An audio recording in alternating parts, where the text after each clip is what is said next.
આપનું નામ ને ડેઝિગ્નેશન? ડોક્ટર કેતન નાયક, આરએમઓ નવી સિવિલ હોસ્પિટલ સુરત. સાહેબ, કઈ ખોટી બંધ છે, શું સમસ્યા છે, કઈ રીતની હવે નિકાલ?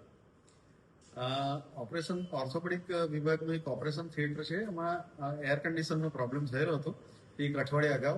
એટલે એને બંધ કરવામાં આવેલું હતું અને એને પીઆઈયુ ઇલેક્ટ્રિકને જાણ કરવામાં આવેલી હતી અને પીઆઈયુ ઇલેક્ટ્રિક દ્વારા એના કંપનીના એન્જિનિયરને બોલાવીને તપાસ કરતા એમાં કોમ્પ્રેસરની ખામી સર્જાયેલી હતી અને કોમ્પ્રેસર નવું નાખવાનું હતું.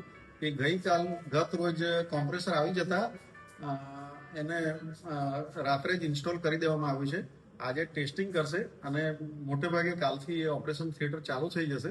અને આ એક અઠવાડિયું બંધ રહ્યું તે દરમિયાન એક સર્જિકલ ઓપરેશન થિયેટર ઇમરજન્સી માટે રાખેલું હતું. એમાં ઓર્થોપેડિકના ઓપરેશનો થાય એવી વૈકલ્પિક વ્યવસ્થા કરેલી હતી, જેથી દર્દીઓને કોઈ હાલાકી ન થાય એની કાળજી રાખવામાં આવેલી છે.